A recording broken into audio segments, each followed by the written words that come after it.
सुप्रभात बच्चों, मैं आपकी हिंदी शिक्षिका उषा कौशिक आज फिर से आप सभी को अपनी ऑनलाइन कक्षा में स्वागत करती हूँ। तो बच्चों, आज मैं वर्ग 2 की हिंदी पढ़ाऊंगी और वर्ग 2 की हिंदी में जो हम पाठ पढ़ने जा रहे हैं पाठ 5 है और उसका शीर्षक है चींटी और हाथी। इसमें चींटी और हाथी की कहानी है। तो ये कहानी बहुत अच्छी है, तो आप पूरी कहानी सुनेंगे और उस पाठ को घर पर ही पढ़ेंगे। तो आप अपनी किताब निकालिए और पेंसिल कॉपी भी निकाल लीजिए, ताकि आपको पाठ पढ़ाते समय जो मैं बताऊंगी उसको आप लिखेंगे और इसके कठिन शब्द भी आपको लिखना है।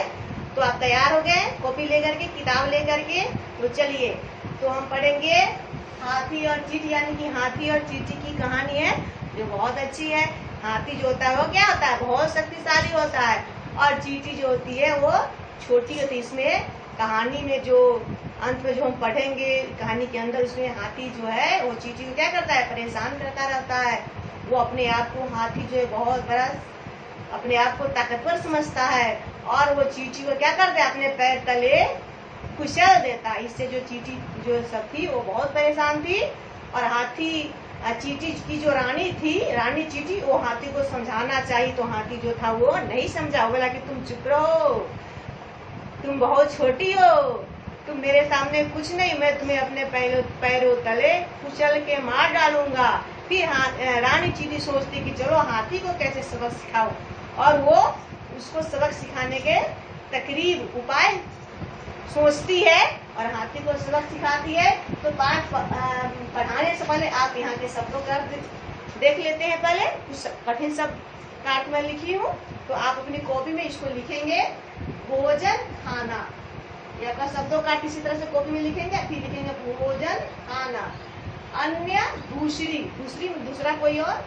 क्रोध गुस्सा, सभी लोग क्रोध होते हैं और चींटी भी क्रोधित हो गई थी, इसलिए क्रोध गुस्सा। अनुभव एहसास, आपको जब ठंडी लगती है, गर्मी लगती है, कोई चींटी काट लेता है आपका साथी और मम्मी पिटाई करती है, तो आपको कुछ अनुभव होता है ना, आप रोने लगते हैं। तो जो चीज आप फील करते, अनुभव करते हैं, उसी को कहते हैं अनुभव, यानी कि एहसास होना। फर्क पड़ा, तंग, परेशान करना, कोई किसी को तंग करता है। आपकी क्लास में आपके सहपाठी आपको तंग करते हैं और आप अपने सहपाठी को भी तंग करते हैं, और घर पर अभी आप मोहल्ले वाले बच्चों को भी तंग करते होंगे। तो ये हो गया है तंग, परेशान, यानी कि तंग नहीं करना चाहिए किसी को, ये गंदी आदत होती है। दुश्मन, शत्रु, शक्तिशाली, ताकतवर, तो ये शक्तिशाली हो गया, ताकतवर। शक्तिशाली इस कहानी में कौन था, हाथी था। तो आप पहले वार्म आप पढ़ेंगे। यहाँ पे देखिए क्या है वार्म, अब यहाँ पर पेड़ बनाया गया, कितना सुंदर। यहाँ पे कुछ सीखने वाली बातें हुए जो आपको करना चाहिए कि नहीं करना चाहिए, इसमें बताया गया है। इसमें क्या है, क्या आप कोई ऐसा काम करते हो जिससे दूसरों को परेशानी हो? क्या आप ऐसा कोई काम करते जिससे दूसरों को परेशानी हो? तो ऐसा काम किसी को नहीं करना चाहिए जिससे किसी और को आपसे परेशानी हो, ये गंदी बात है। तो ये आपको नहीं करना है। घर पे आ गए आप लॉकडाउन में घर पे, इसलिए आपको ऐसा कोई काम नहीं कर जिससे कोई दूसरे व्यक्ति को परेशानी हो। दूसरा में है, क्या हमें अपने आनंद के लिए दूसरों को तंग करना चाहिए?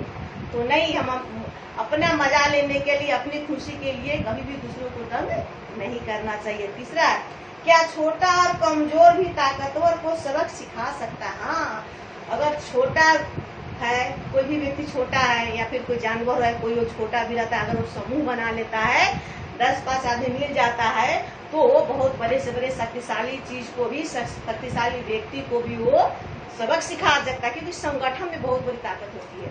5-10 आदमी मिल करके बहुत बड़े ताकतवर व्यक्ति को वो सबक सिखा सकता है। इसकी मैं कहानी भी आपको सुनाऊंगी अभी, कि किस प्रकार एक छोटा सा, मतलब जो चिड़िया है वो हाथी को सबक सिखाता है। छोटी जो चिड़िया है वो एक हाथी रहता है और क्या करता है कि चिड़िया के घोंसला को बार बार जो हाथी है वो तोड़ करके गिरा देता है। जब भी चिड़िया उसको बोलती है तो हाथी जो है गुस्सा में कहता है कि तुम मेरा क्या बिगाड़ लोगे। तो इस पर जो चिड़िया है वो रोती रहती है। तब उसके मेढक, उसके बहुत सारे दोस्त रहते हैं, वो सब मिल करके चिड़िया को मदद करते हैं और ऐसा मतलब कि षड्यंत्र रचते हैं कि हाथी जो है वो खाई में गिर करके मर जाता है। तो बच्चों, सीखना चाहिए कि आप अगर ताकतवर है, शक्तिशाली, तो आप चाहेंगे कि अपने से मतलब कमजोर व्यक्ति को तंग करे तो ये बहुत गंदी आदत है। तो यहाँ इस कहानी में भी पढ़ेंगे, और मैं जो आपको एक कहानी बताई हूँ चिड़िया वाला, उसमें भी यही है कि वो भी चिड़िया, जो छोटी चिड़िया रहती है, हाथी जो उसका घोंसला जो है तोड़ करके गिरा देता है उसके बच्चे का, उसके अंडे को खा जाता है, मार देता है। इससे चिड़िया जो है वो चिड़िया, मेढक सब मिलकर उसे क्या करते हैं, कौवा, ये सब एक साथ मिल जाते हैं और क्या करते हैं कि उस हाथी को गड्ढा में गिरा करके उसको मार देते हैं। तो चलिए आप आइए कहानी पर, कहानी को बढ़ा रहे हैं। हमें कभी किसी को छोटा और कमजोर नहीं समझना चाहिए, क्योंकि मौका मिलने पर कमजोर भी शक्तिशाली का यहाँ पर हम ताकतवर बताए हैं, ताकतवर पर भारी पड़ सकता है। रानी चींटी ने हाथी को कैसे सबक सिखाया, कहानी पढ़ो और समझो। तो कब कहानी पढ़ेंगे। और एक बात और जान लीजिए कि विश्व भर में चींटियों की लगभग 14,000 जातियां पाई जाती है। इसकी लंबाई जो 1 मिलीमीटर से लेकर 4 सेंटीमीटर तक होती है। किसकी? तो चींटी की। और यहाँ देखिए आप, ये आपको अच्छा लग रहा है, पेड़ है, यहाँ पे हाथी है, और देखिए हाथी के सूंड में कौन घुस गया है, चींटी। यहाँ पर सभी चींटियां जो है वो भोजन की तलाश में जाती है। और ये कौन है? रानी चींटी है। ये पेड़ है, ये आपका जंगल का तस्वीर बनाया गया, इसको भी आप अपनी कॉपी में रचनात्मक कार्य में हम देंगे, तो इस चीज को आप ध्यान में रखिए, ऐसे ही आपको बनाना है। तो हम कहानी पढ़ेंगे। इसी जंगल में एक रानी चींटी रहती थी और उसी जंगल में एक हाथी रहता था। और जो वो हाथी था वो क्या करता था, वो चींटियों को तंग करता था।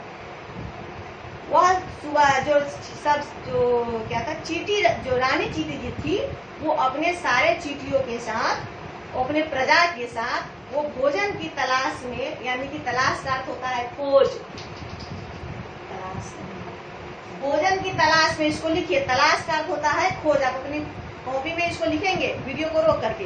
तलाश का अर्थ होता है खोज। वो भोजन की खोज में निकल जाती थी। अन्य चींटियां भी उसके पीछे पीछे चली जाती थी। किसके पीछे पीछे? रानी चींटी के पीछे आगे आगे रानी चींटी जाती थी, और उसके पीछे पीछे और सारी जो चींटियां थी, अन्य वाली सभी दूसरी चींटियां उसके पीछे पीछे कहाँ जाती थी? जंगल में। क्या करने? भोजन की तलाश में, खोज में। उसी जंगल में एक हाथी रहता था।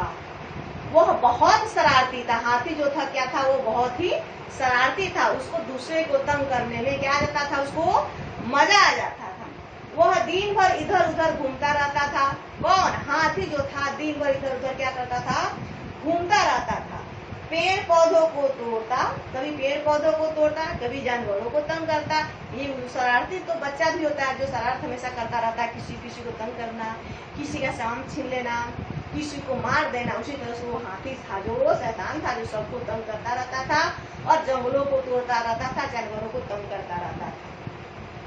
कभी अपनी सूंड में पानी भर करके लाता और जानवरों के ऊपर डाल देता था। जंगल के जानवर उससे बहुत परेशान रहते थे। चींटियों का तो बहुत बड़ा दुश्मन था। कौन दुश्मन था? चींटियों का दुश्मन जब था वो हाथी था। वो चींटियों को देखते ही उसको क्या करता था, अपने पैरों तलों कुचल देता था, यानी कि पैर से उसको, चींटियों को क्या कर देता था, वो मार देता था। रानी चींटी यह देख करके बहुत दुखी होती थी। रानी चींटी दुखी होती थी क्योंकि उसके साथियों को हाथी क्या करता था, मार देता था। एक दिन रानी चींटी हाथी से बोली, तुम दूसरों को बहुत तंग करते हो, यह अच्छी बात नहीं है। तो मैं आपको बताई हूँ कि दूसरों को तंग नहीं करना चाहिए, बुरी बात है। तो रानी चींटी हाथी से बोली कि तुम दूसरों को बहुत तंग करते हो, ये अच्छी बात नहीं है। और देखो इस पर हाथी क्या बोलता है। हाथी ने घमंड से कहा, कर कर घमंड करना अकरना। समझे? वो अपने आप को बहुत शक्तिशाली ताकतवर समझता था, तो उसने घमंड से कहा, चुप रहो। किसको कहा? रानी चींटी को कहा। रानी चींटी बोली कि तुम दूसरों को तंग करते, ये अच्छी बात नहीं है। हाथी बोला कि तुम चुप रहो, मेरी जो इच्छा होगी वो मैं करूंगा, मैं वही करूंगा। तुम छोटी और कमजोर हो, ज्यादा बोलोगी तो तुम्हें कुचल दूंगा। हाथी बोला कि तुम चुप रहो, नहीं तो अगर तुम ज्यादा बोलेगी तुम्हें क्या, मैं अपने पैरों तले कुचल दूंगा, क्योंकि तुम बहुत छोटी और कमजोर हो। समझ गए? तो ये बोला हाथी, किससे बोला? तो रानी चींटी से बोला। चींटी को क्रोध तो बहुत है, क्रोध आना का होगा गुस्सा। चींटी को क्रोध बहुत आया, पर वह चुप हो गई। लेकिन वो उसमें चुप हो गई, चींटी को गुस्सा बहुत आया लेकिन वो क्या हो गई? चुप हो गई। वो हाथी को मजा चखाने की बात मन ही मन सोची और वह घास में जाकर के क्या करी? घास में पत्तियों के नीचे जाकर के छिप गई। अब क्यों छिपी बताओ, क्यों छिपी?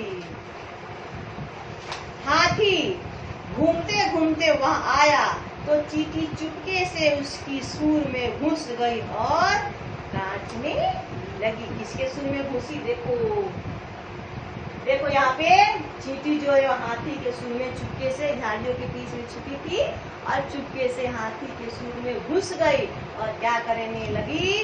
जोर जोर से उसके सूर में काटने लगी।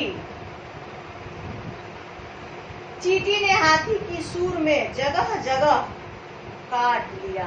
चींटी जो थी वो हाथी के सूर में जगह जगह काट ली। हाथी दर्द के मारे चिल्लाने लगा। उसने सूर को जोर जोर से हिलाया पर चींटी बाहर नहीं निकली। जो रानी चींटी थी वो क्या की? हाथी जब बोला कि तुम चुप रहो तो वो उसमें तो चुप हो गई, लेकिन वो सोची कि चलो हाथी को सबक जरूर सिखाऊंगी। और वो जा करके झाड़ियों में पत्तों के नीचे छिप गई। और जब हाथी घूमते घामते आया तो रानी चींटी जा करके हाथी के सूर में चुपके से घुस गई और जोर जोर से जगह जगह उसे काटने लगी। अब जो हाथी था वो दर्द के मारे चिल्लाने लगा, अब सूर को ऐसे ऐसे खूब कर रहा था, लेकिन रानी चींटी जो थी उसके सूर से नहीं निकल रही थी। अब जो हाथी था वो बहुत परेशान हो गया। हाथी क्या करने लगा? अब रोने लगा। वह बोला मुझे माफ कर दो। अब हाथी जो बोलता है कि मुझे माफ कर दो। किसको माफी? किससे माफी मांगता है? वो चींटी से माफी मांगता है कि मुझे माफ कर दो, क्योंकि रानी चींटी उसके सूर में घुस गई थी। अब मैं किसी को परेशान नहीं करूंगा। परेशान का होता है तंग करना, तंग है यानी तंग परेशान। अब मैं किसी को परेशान नहीं करूंगा।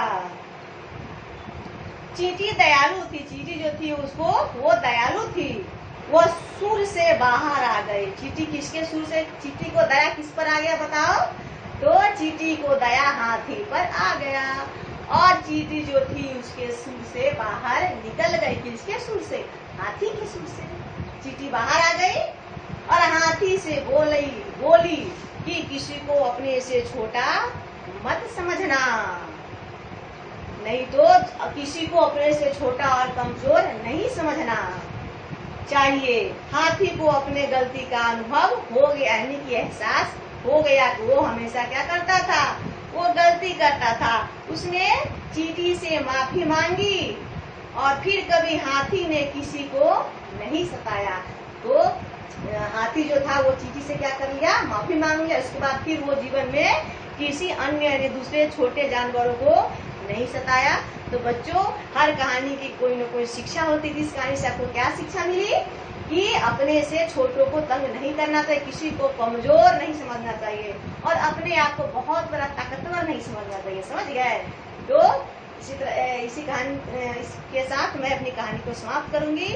और आपको जो होमवर्क आज का दिया गया है कि मैं फोटो पेड़ लगा करके फोटो खींचना है, उसका स्नैप आपको 7 से 8 के बीच में डालना है। तो उसको आप डालेंगे। इसे आपको हम जो बच्चे अच्छे पेड़ लगाए होंगे उनको स्टार दिया जाएगा। इसी के साथ मैं अपनी कक्षा में समाप्त करती हूँ। धन्यवाद।